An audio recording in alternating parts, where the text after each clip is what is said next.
Esta es la clase que corresponde al capítulo 1 del libro de Física del Estado Sólido, que concierne al tema de redes cristalinas en el espacio real y recíproco. Soy el doctor Jorge Alberto Galaviz Pérez y vamos a comenzar. En primer término, estamos acostumbrados a pensar en el transporte como los medios de transportación. A final de cuentas, el transporte se trata de trasladar un objeto, un concepto, algo de un lugar a otro. En la física del estado sólido, cuando nos referimos a transporte, generalmente hablamos, por ejemplo, del transporte de carga eléctrica. En este caso, los electrones que se mueven a través de un plasma, el viento solar que se mueve en el espacio, que de igual manera genera un plasma, choca con la atmósfera superior de la Tierra y genera un cinturón alrededor del planeta.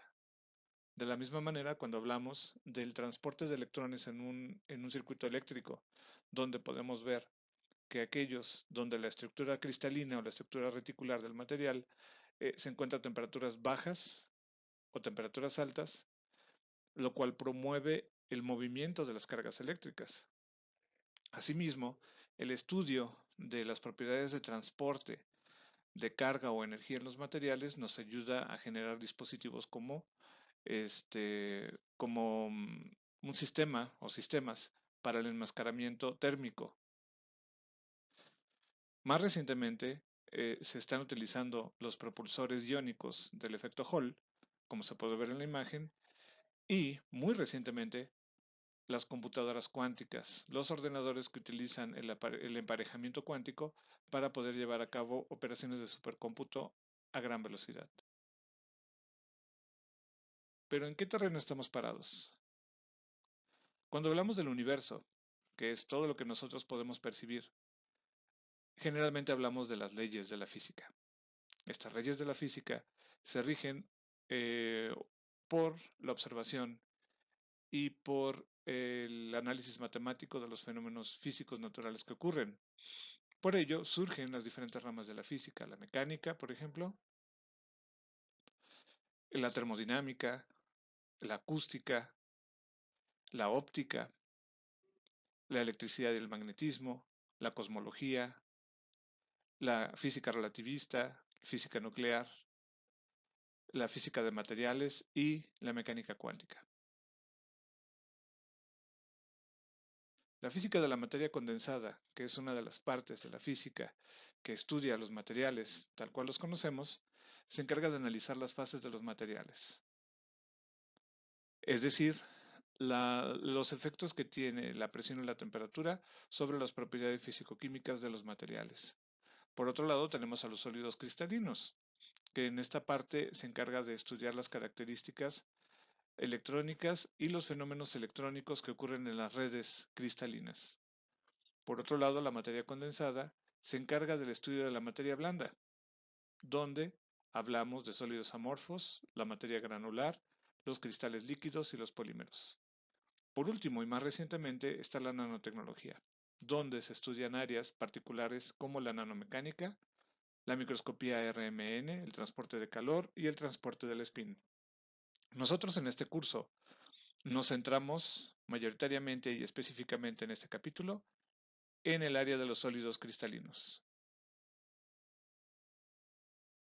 Dentro de los sólidos cristalinos o la física del estado sólido podemos discernir diferentes áreas de estudio.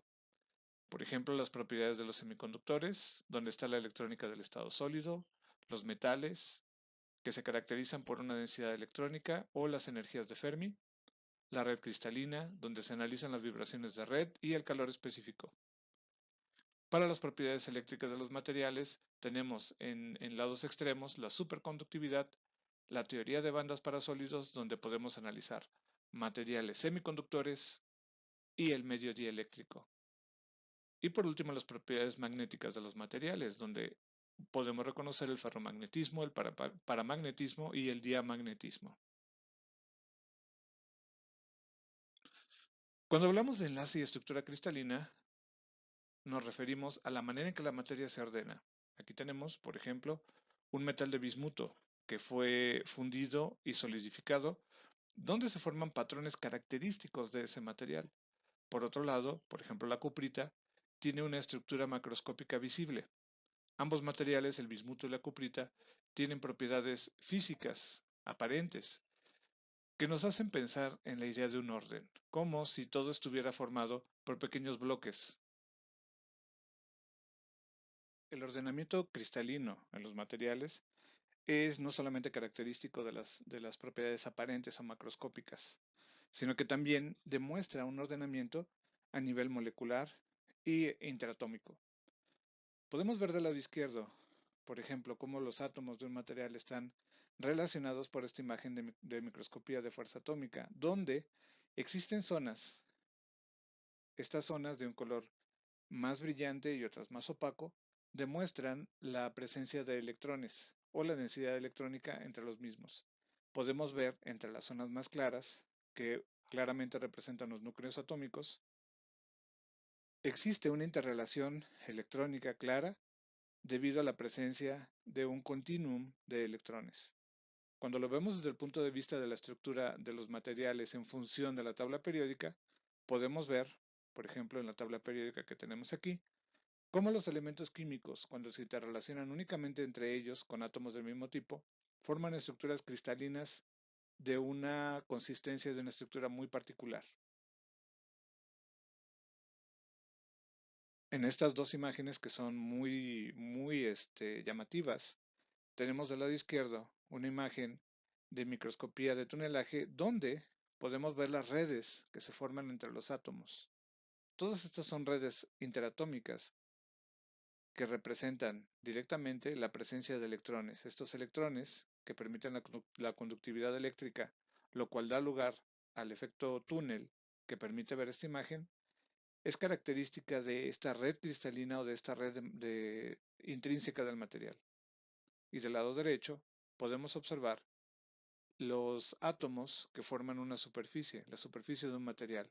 Podemos también vislumbrar un orden, un orden característico de esta estructura, que forma líneas rectas y algunas formas triangulares.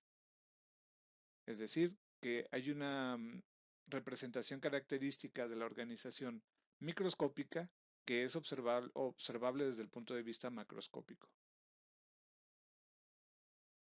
Un ejemplo es el bismuto. El bismuto es el elemento número 83 de la tabla periódica que tiene una configuración electrónica que le concede 5 electrones en su última capa. Esos 5 electrones en su última capa significan que el bismuto puede funcionar, perdón, como un metal y como un semimetal, con diferentes estados de oxidación correspondientes a la capacidad de ceder sus 5 electrones o de tomar 3 electrones más. El bismuto se caracteriza por formar una estructura donde tenemos parámetros de red A y tres diferentes ángulos en un sistema ortogonal que cuando se multiplica, cuando se forman varios de estas estructuras juntas, se forma una torre de este tipo en el cual se pueden identificar zonas periódicas o capas, las cuales son claramente visibles, en este caso bismuto solidificado, donde se forman pequeños peldaños característicos del proceso de solidificación del bismuto. Para poder caracterizar esta estructura cristalina a nivel micro, tenemos que caracterizar dichas estructuras cristalinas con diferentes términos. Primero está el motivo. El motivo cristalográfico es aquel en el cual se muestra la relación más pequeña que puede haber entre los átomos de una estructura. Aquí tenemos una sal de cesio, cloruro de cesio, donde podemos ver que tenemos dos diferentes átomos. Estos dos átomos, al distribuirse de manera espacial, van a formar una red cristalina, pero su forma fundamental o motivo es la de un átomo de cloro y un átomo de cesio. Por otro lado, cuando hablamos de una celda unitaria, es la identificación mínima de una estructura cristalina, en este caso características del cloruro de cesio, donde se trata de un cubo con un átomo en la parte central. Cuando hablamos de la red cristalina es la abstracción matemática representativa de la estructura de este tipo de material. Es decir, matemáticamente le damos un término. Forma una red cristalina cúbica, donde la celda unitaria está formada por 8 átomos en las esquinas y un átomo central. Cuando unimos los conceptos del motivo cristalográfico, la celda unitaria y la red cristalina, vamos a tener una subestructura cúbica. Esta subestructura cúbica se forma por dos cubos entrelazados. Es decir, lo que estamos viendo en una estructura de cloruro de cesio es un cubo de cloros y un cubo de cesios. Esa es una abstracción matemática. En realidad, como sabemos, el cloro tiene una electronegatividad y el cesio también tiene una electronegatividad tal que los átomos de cloro no están relacionados entre sí, sino que están relacionados con los átomos de cesio, formando estos cubos entrelazados. Cuando multiplicamos estas subestructuras cúbicas en una red, obtenemos un cristal periódico, y este cristal periódico es característico de una sal de cloruro de cesio.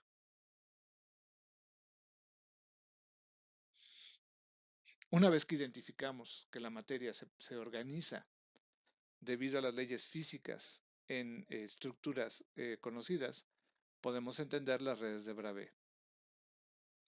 En este caso, solo para no ahondar demasiado, las redes de Bravais se caracterizan por cubos, sistemas hexagonales, ortorrómbicos, romboédrico, tetragonales, monoclínico y triclínico. Una vez que entendemos la pertinencia del análisis de la estructura cristalina a través de las redes de Bravais, necesitamos abstraer la idea de la estructura cristalina. Es decir, si analizamos un material desde el punto de vista de cada cristal en particular, sería extremadamente complejo poderlo analizar. Por eso existe el concepto de la celda de Wigner-Seitz.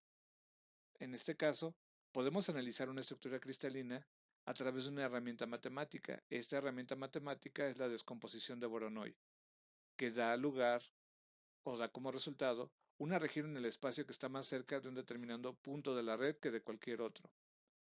Un ejemplo de ello es el tercer acto. Podemos ver en la parte inferior una representación tridimensional de un sistema tetradimensional.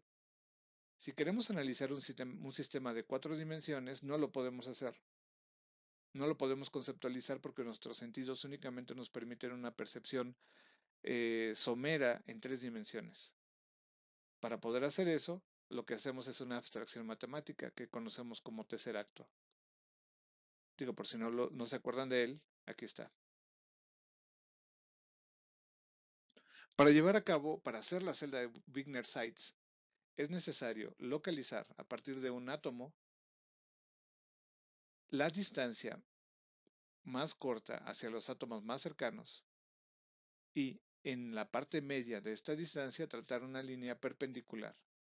Esta línea perpendicular, al intersectarse con las demás líneas, va a formar una superficie y esta superficie es un plano dentro de una estructura cristalina, por ejemplo, el dodecaedro rómbico. Si analizamos las líneas que comunican directamente a cada átomo, uno con el otro, dentro de la estructura cristalina, buscamos la mediatriz de esa línea y extendemos, como en el ejemplo de la izquierda, en 2 dimensiones, la celda de Wigner-Seitz, lo que vamos a tener es una estructura dentro de la red cristalina. Esta estructura dentro de la red cristalina son facetas o caras que somos capaces de observar o de analizar dentro de en este caso, de una estructura cúbica. Para esta estructura cúbica tipo FCC, vamos a tener un dodecaedro rómbico dentro del cubo. En el caso de una estructura BCC, vamos a tener un octaedro truncado. Entonces, la celda de Wigner-Seitz es representativa, matemáticamente hablando, de una celda unitaria.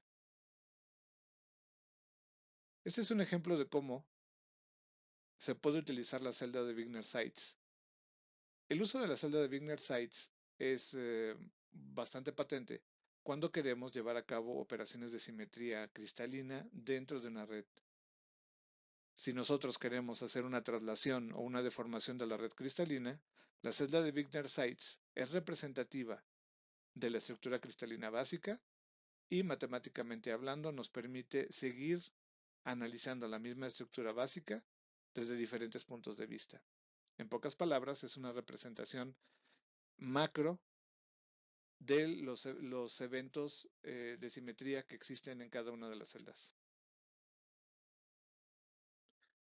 Para poder caracterizar esto, es requerido que entendamos el concepto de los índices de Miller. Conocemos la idea de los planos y de las direcciones y cómo los planos representan una faceta o cara de una estructura cristalina, en este caso para una red cúbica. Y las direcciones son vectores característicos que parten de una dirección a otra dentro de la estructura cristalina, pero que a su vez son representativos de los planos. De esta manera, podemos determinar que cualquier plano puede ser caracterizado por un vector. El plano, por ejemplo, HKL, se puede representar a través de un vector HKL. Para cada plano o conjunto de planos hay un vector. Y si lo vemos desde el punto de vista de una multiplicidad, es decir, cuando un cristal está formado por un número muy grande de cristales, vamos a tener un vector representativo de una familia de planos de ese orden cristalino, es decir, un factor de multiplicidad para esos planos. Cuando hacemos esto, lo que estamos haciendo es proyectando desde el punto de vista vectorial una estructura cristalina. Del lado derecho tenemos una estructura cristalina tetragonal en la cual es posible proyectar los planos, hacer una proyección virtual de los planos y vamos a tener una imagen matemática de la estructura original. Lo interesante de este asunto es que para la estructura cristalina tetragonal que tenemos en la parte inferior, podemos tener miles de millones de cristales orientados de diferentes maneras, pero cuando hacemos esta proyección, vamos a tener una sola proyección para cada una de las orientaciones de los cristales que se encuentren más favorablemente orientados en una dirección. Y en pocas palabras, podemos tener una representación, una sombra, si lo queremos ver así, de un cristal que representa a todos los cristales que se encuentran dentro de un material cristalino. Para ello, tenemos que entender el concepto de red recíproca. Esa proyección matemática es lo que conocemos como red recíproca. Del lado derecho podemos observar una pantalla sensible en la cual en la parte del medio se colocó un cristal. Este cristal se le dispararon rayos X. Este haz de rayos X se dispersó en el cristal y formó ese patrón de puntos negros u oscuros que se encuentran en la pantalla.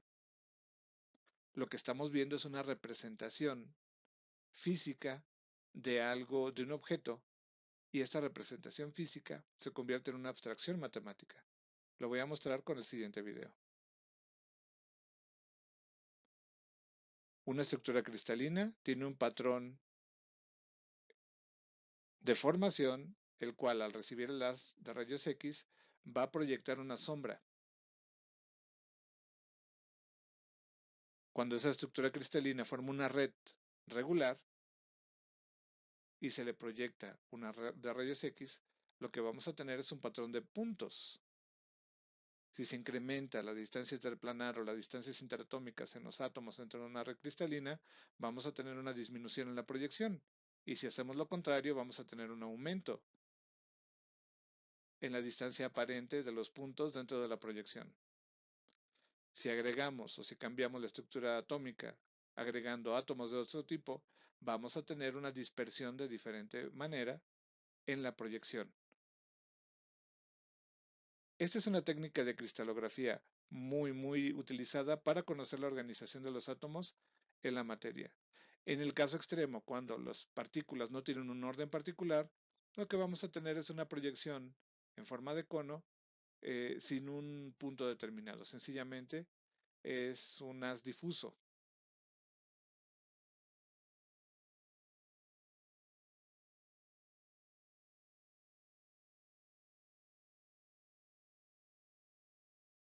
Cuando queremos analizar matemáticamente la red recíproca, necesitamos hablar de la relación geométrica entre celdas reales y recíprocas. Y esto se puede obtener a través de las siguientes ecuaciones. A asterisco, B asterisco y C asterisco son los parámetros de red de una estructura cristalina proyectados formando la red recíproca, es decir, son los parámetros de red recíprocos de la estructura cristalina. Estos se obtienen a través del producto cruz de los vectores B y C, que son característicos de los planos perpendiculares a la distancia interplanar A, por ejemplo, que en este caso tenemos el lado B y el lado C, el producto cruz, todo dividido entre el volumen de la celda. Lo mismo ocurre para B asterisco y C asterisco. Para obtener los ángulos, que estos serían los ángulos recíprocos de la estructura cristalina, llevamos a cabo la operación matemática que podemos ver después del signo igual, donde se involucran los ángulos alfa, beta y gamma. Es condición de que para poder calcular A asterisco, necesitamos que sea perpendicular a los lados B y C. De la misma manera para B asterisco y C asterisco. Si queremos calcular el volumen, podemos utilizar el teorema de Pitágoras a través del producto punto de los tres distancias interplanares y, si podemos identificar aquí, se trata del cálculo de una hipotenusa. Otra manera de verlo es a través de la proyección. Esta proyección es característica de dos vectores K y R que se relacionan a través de un espacio complejo. Esta interrelación del espacio complejo con los vectores K y R, que son vectores directores dentro de una estructura cristalina, hay que recordar que estos vectores K y R son característicos no solamente de un cristal, sino de un cúmulo de cristales dentro de una sola red cristalina. De esa manera es posible encontrar, a través de los parámetros de red A1, A2 y A3, los recíprocos, que serían B1, B2 y B3, de la estructura cristalina que estamos analizando. Y con ello se puede llegar a un vector que en realidad se trata de una matriz. Esta matriz de vectores se forma a través de un escalar y un vectorial o un vector que son B1, B2, B3, los escalares, y K1, K2, K3, los vectores característicos de esa estructura cristalina. Es decir, podemos hablar de una estructura cristalina total, de un cristal completo, con una gran cantidad de pequeños cristales que lo forman, que están representados por tres vectores y tres parámetros de red en el espacio recíproco. Una vez que hablamos del espacio recíproco, es necesario entender lo que es la zona de Brillouin. La zona de Brillouin es una representación física de los límites de los planos de Bragg que difractan ondas que tienen vectores de onda particulares de modo que causen interferencia constructiva. ¿Y qué significa esto? Ustedes que ya conocen la ley de Bragg sabrán que existen ángulos y estos ángulos no son más que fases, puntos de la fase de una onda electromagnética que llegan a un máximo o un mínimo. Cuando llegan al máximo, cumplen con la ley de Bragg. En pocas palabras, cuando tenemos una estructura cristalina, por ejemplo, un cristal cúbico, podemos tener un frente de onda que pasa a través de una zona, esta es la zona rojiza es una zona de Brillouin, que si se fijan, es una celda de las que ya analizamos anteriormente, donde llega un frente de onda y donde De acuerdo a una longitud de onda y una energía en particular, la onda puede pasar o no puede pasar. En pocas palabras, este frente de onda en esta cara de un cristal puede o no puede difractar. En la parte inferior tenemos un sistema aparentemente hexagonal donde se forma o donde se puede observar una zona de Broulan, donde en esta zona es susceptible analizar el paso del frente de una onda electromagnética. Las zonas de Broulan para un cristal cúbico son estas. Es decir, calculamos, por ejemplo, de la parte central de un cubo hacia los lados, trazamos dos líneas rectas. A la mitad de esas dos líneas rectas o a la mitad de camino se trazan otras líneas perpendiculares, lo que forma un cuadrado. Pero ahora, si extendemos esto hacia los segundos átomos más cercanos, vamos a formar otra zona que también es cuadrada, que se llama segunda zona de Broulan.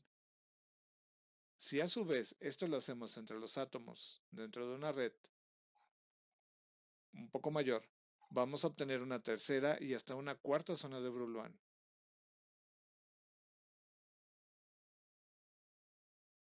Las zonas pueden ayudarnos a entender las propiedades de diferentes materiales. Por ejemplo, es un análisis de las zonas de Broulan del grafeno y del nitruro de boro. Ambos materiales son materiales 2D. En esos materiales 2D que tienen una estructura, una retícula de tipo hexagonal en dos dimensiones, podemos analizar el espacio real para una monocapa hexagonal de grafeno y nitruro de boro. En el inciso A tenemos al grafeno, todos los átomos son de carbono. En el inciso B tenemos al nitruro de boro que tiene nitrógeno y boro. El espacio recíproco para la estructura cristalina de tipo 2D hexagonal es de ese tipo aproximadamente. Y la zona de Broulan característica se encuentra en el inciso C, sombreada en gris. Esta es una celda de Wigner-Seitz en un espacio recíproco que es una representación del espacio real de A y B.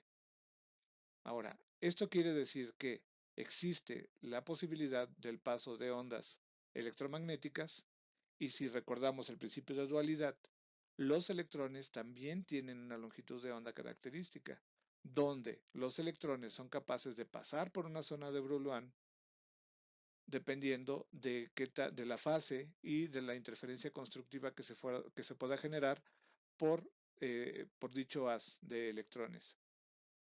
Las características electrónicas de ambos materiales se puede explicar mayoritariamente a través, primero, del tipo de estructura general y después a través de la presencia de átomos de diferentes especies. Es decir, el grafeno funciona como un semiconductor y el nitruro de boro funciona prácticamente como un aislante. Por otro lado, tenemos al diamante y la Zinc blenda. Ambos forman estructuras cúbicas, pero esta estructura cúbica está formada por subestructuras.